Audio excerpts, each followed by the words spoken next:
You're under arrest. I'm taking you in. I'm going. I'll be here when you get back. Not coming back, Chief. Welcome to Screen Crush. I'm Ryan Airy. Spider-Man and Amazing Spider-Man are very similar movies, but Raimi's Spider-Man is one of the greatest superhero films of all time. It's filmed with great action, wit, charm, and a generation of fans look at this image and think, that is Spider-Man. While the Amazing Spider-Man mostly copied all that, except now Peter has skateboards and asks around about his parents. But I think there is one scene that really sets these movies apart and showcases why Raimi's Spider-Man is like this. I got the eye of the tiger. And Amazing Spider-Man is more like this. This is... What? This is boring. But first, let's run through the movie's many similarities. Peter is a geek, has a crush on a girl, gets bullied by Flash Thompson, gets powers, disappoints Uncle, has a heart-to-heart, power and responsibility, then a fight, Uncle dies, Peter's fault, now he's Spider-Man, searches for the killer, and takes pictures of himself for money. And that's just the origin story. The villain is a scientist who's worried about losing his position at Oscorp, so he goes rogue and experiments on himself. Spider-Man saves a kid from the villain, they fight on a bridge, the villain finds out his secret identity and attacks him near his home, and then wants Peter to join him. Peter's love interest is threatened by the villain, New Yorkers help win the battle, and an adversarial father figure dies. And the movies end with Peter distancing himself from his love interest for her own good. In fact, look, the movies are so obviously similar, I think it's more productive for us to talk about their differences. This is going to be important later on when we examine the key scenes in each film. They each have very different tones. Amazing Spider-Man mostly takes place at night, in the shadows. The love interests are very different. Mary Jane is Peter's childhood crush, who's the damsel in distress 3 times in the same movie. While Gwen is more of an intellectual equal and deliberately places herself in danger to save others. You leave right now. I'm gonna get everybody out. Did you hear? Gwen! You mother Hubbard! Maguire's Spider-Man is a nerd. He has no friends except for Harry Osborn because he's the new kid and he's kind of a chode. Why didn't you wear the black dress? I wanted to impress my father. He loves black. This Peter is an outcast, but Garfield's Spider-Man is more of an outsider. He's kind of weird, but he's already brave and self-confident. He's second in his class. Oh, second? Yeah. You sure about that? He's only bullied because he stands up for another kid. Put him down! Eugene! Girls know who he is, including Gwen, unlike the Maguire version. I don't know if you realize this, but we've been neighbors since I was 6, and I was wondering if maybe... Garfield was traumatized by the disappearance of his parents, and he wants to uncover the mystery surrounding their deaths. He forms a connection to the villain because he's looking for a surrogate father to replace the man that he lost. He's also branded a criminal, which is 100% something that would happen if a guy in pajamas started beating up people in the street. 38 of New York's finest versus one guy in a unitard. So we have 2 different films with 2 very different creative directions and different stories to tell. Then why in the hell did Amazing Spider-Man try to imitate one of the best scenes in the Raimi films? I'm talking about the bridge fight, when New York fights for Spider-Man. So let's break down this scene. It's a classic trolley problem. Now, unlike the Russo brothers films, there are actually innocent bystanders. Now remember, at this point, the Goblin isn't just trying to conquer the world. His motivation is to turn Peter into someone like him, an heir who's more worthy than Harry. You're an amazing creature, Spider-Man. You and I are not so different. So there's a real father-son dynamic at work here. He's giving Peter this moral quandary because he's trying to prove that morality is never a binary choice. It's not black or white. Sometimes you have to make sacrifices to achieve what you want. In this case, sacrificing a tram full of kids to save the woman that he desires. All through the movie, Peter struggles with his guilt over losing a father figure. So here we have another father figure placing him in a position where he will feel guilty no matter what happens. The movie's themes and conflicts have been building toward this one moment. This is a way for Peter to redeem his earlier selfish act by looking out for others and not just his own interests. Peter decides to choose life and tries to save everyone, but doing this places himself in danger. He's vulnerable to the Goblin's attacks. The clock is ticking as the trash barge inches beneath Mary Jane. He's not gonna make it! He's gonna make it! The Goblin realizes that Peter will never join him, so he goes in for the kill. But then, the moment.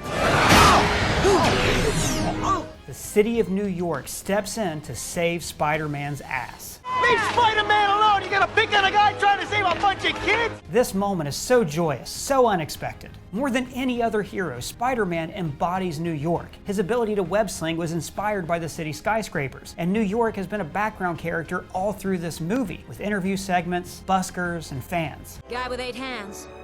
Sounds hot.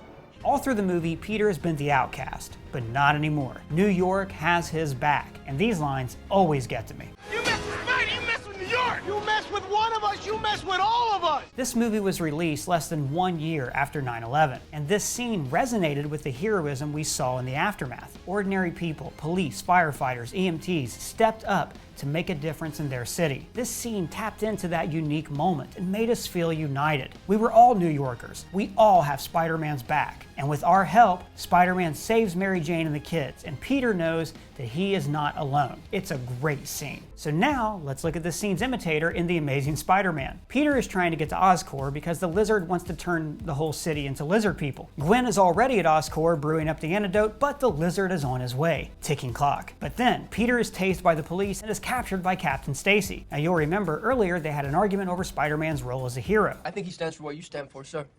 Protecting innocent people from bad guys. I stand for law and order, son. That's what I stand for, okay? I wear a badge. I always thought this was one of the movie's more interesting ideas. Spider-Man is a wanted criminal, but he puts on a mask to help people. In another movie, maybe the police would have hired Spider Slayer robots or Kraven the Hunter to hunt down Spider-Man and bring him to justice. But this movie has other stories to tell, about Kurt Connors creating a master race of lizard people. Well, or about people who get exposed to lizards' gas, but they never turn into lizards, which, come on. Just turn the island of Manhattan into an island of lizard people, you cowards. Raimi would have grabbed this premise with both hands, giving us lizard hot dog vendors, lizard cab drivers, lizard hookers, lizard Lucy Lawless in the same wig as she's wearing here. I know, Doug, Mark Webb did squander a really cool opportunity. Guys, this is Doug, the new assistant manager. Technically my boss. Anyways, Captain Stacy catches Spider-Man and discovers his true identity, but he lets him go so he can save Gwen. And then we cut to Gwen hiding from the lizard, in a sequence that borrows from both Halloween and Jurassic Park and is not as good as either. The scene really doesn't go anywhere and the lizard runs away after Gwen fires a Bunsen burner at him. Antidote complete. Now, it would have been cool if this whole sequence would have been intercut with Captain Stacy discovering Spider-Man's identity to help raise the stakes, like this.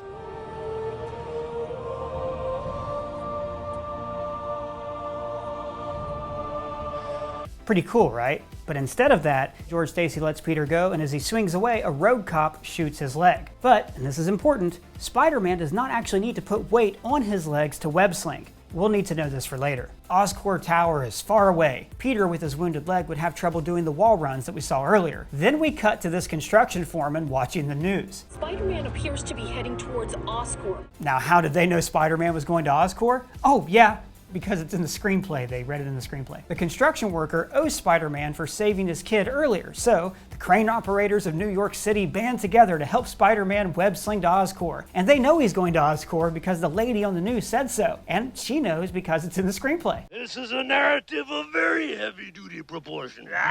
So all of this is trying to imitate the bridge and train scenes from the Raimi films. I guess because crane operators were rebuilding the World Trade Center at the time. So just to make sure that we understand that this is a patriotic moment, the camera actually tilts up from the foreman to an enormous American flag on the side of a building. Feels like the studio gave director Mark Webb a checklist of things that had to happen, like, all right, what we're looking for is one of those Raimi, America, feel-goody, 9/11 superhero moments. Can you do that for me, kitten? There are so many problems with this stupid scene. First, obviously, there is no obstacle between Spider-Man and Oscorp except tall buildings. And swinging from tall buildings is kind of Spider-Man's bag. It's like if Lex Luthor said to Superman, "To save Lois Lane, you first have to fly through this vast, unobstructed sky." I mean, Peter's not out of web fluid, and he doesn't need his busted leg to swing. So he doesn't really need all these cranes. This is all dumb and forced. But the music's good.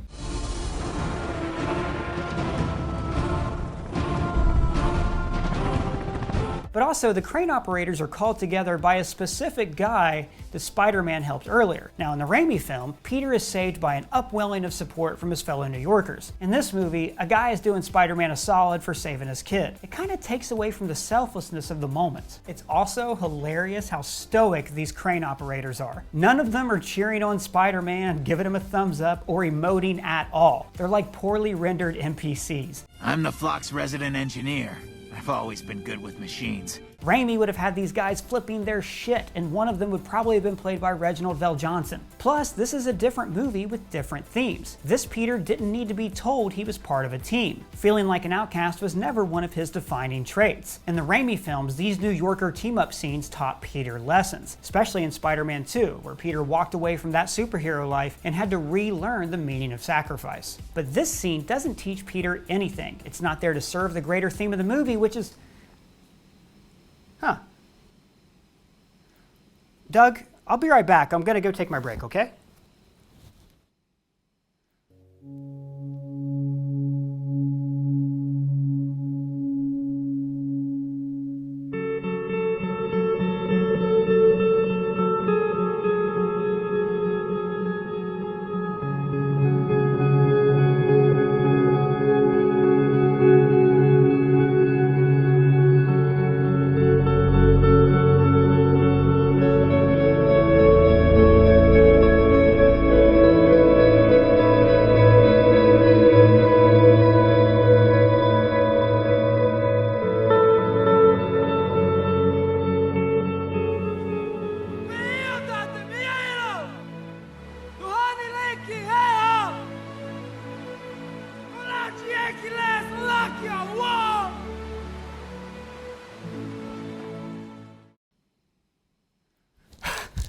Fatherhood.